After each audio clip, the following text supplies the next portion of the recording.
Hello, my name is Gavin Alisea, and today I'm going to be showing you guys how to interpret the Bible. Now, there's a lot that goes into biblical interpretation, but just for this presentation, I'm going to go through the basics. So first, we're going to start with hermeneutics. Hermeneutics is the branch of knowledge and principles that are used in interpreting biblical text. Exegesis is one of those principles, and that means to draw meaning out from a text. The opposite of exegesis would be eisegesis, meaning to read into a text, to read your meaning into a text. So the question is, how do we do proper exegesis and avoid eisegesis? The main purpose for us reading the Bible is to know theology and to worship the Lord more. But we can't do that if we don't know His Word, if we don't know how to interpret it. So today I'm going to bring you through a 5-step interpretive journey that is easy, clear, and concise. So to begin this process, you obviously start with Scripture. So for example, today I'm going to do Deuteronomy 9, verse 1 through 3. Hear, Israel, you are now about to cross the Jordan to go in and dispossess nations greater and stronger than you, with large cities that have walls up to the sky. The people are strong and tall, Anakites. You know about them and have heard it said, who can stand up against the Anakites? But be assured today that the Lord your God is the one who goes across ahead of you like a devouring fire. He will destroy them. He will subdue them before you, and you will drive them out and annihilate them quickly, as the Lord has promised you.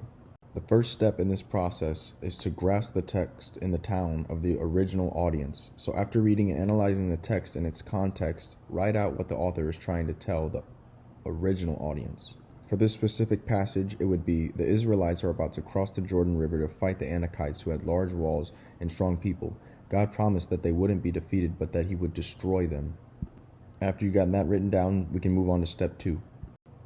In step 2, we're going to measure the width of the river to cross, meaning we are going to look at the differences between the biblical audience and us as a contemporary audience today. Try to look for unique aspects in the passage.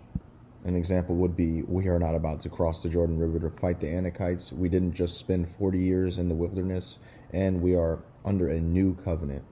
Once you identify those differences, we're going to move on to step 3. In step 3, we're going to cross the principalizing bridge. This is often coined as the most difficult step, so stick with me here. So first, we're going to look back at step 2 to see what the differences between us and the audience was, and then we're going to come up with a theological principle from the text. What is the author trying to tell us about God and ourselves through this text? We can look at similarities between us and the biblical audience. Examples will be, we are God's people still. We are under a covenant. We face difficult situations and have doubts just like the Israelites, and God makes promises to bring us into a new land, has made a promise to bring us.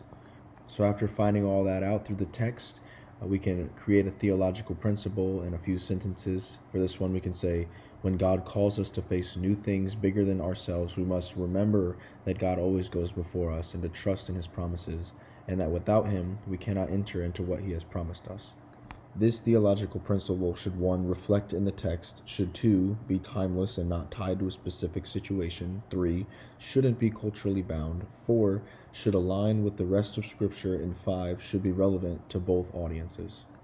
After coming up with a theological principle and writing it down, we can move on to step 4.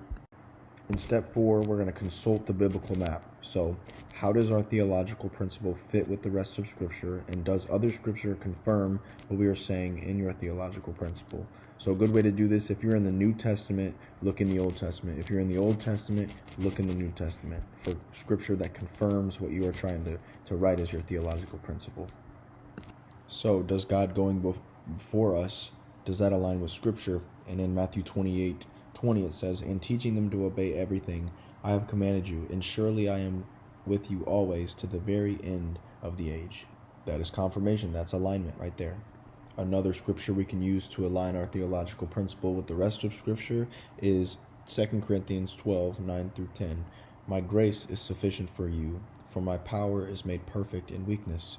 Therefore I will not boast all the more gladly about my weaknesses, so that Christ's power may rest on me. That aligns with the theological principle we wrote down, that without His mighty power, we are without strength. These are just a few examples, but you can write down as many as you'd like, or find as many as you'd like. Now on to the last step. And the last step here is to grasp the text in our town. So how does the theological principle apply to us as Christians today? We're going to recall our theological principle and what we learned, and then we're going to think of applicable and practical ways to implement them into our daily lives. So recall on how God got you through difficult situations in the past. You could read devotionals to be reminded of his promises, draw strength from God by spending time in his word, and surround yourself with godly people who speak life into you are some applicable ways to apply your theological principle to your life. So to recap the 5-step interpretive journey, in step 1, we grasped the text in the biblical audience's town. In step 2, we measured the width of the river. In step 3, we crossed that river on the principalizing bridge. In step 4, we consulted the biblical map. And then step 5, we grasped the text in our town.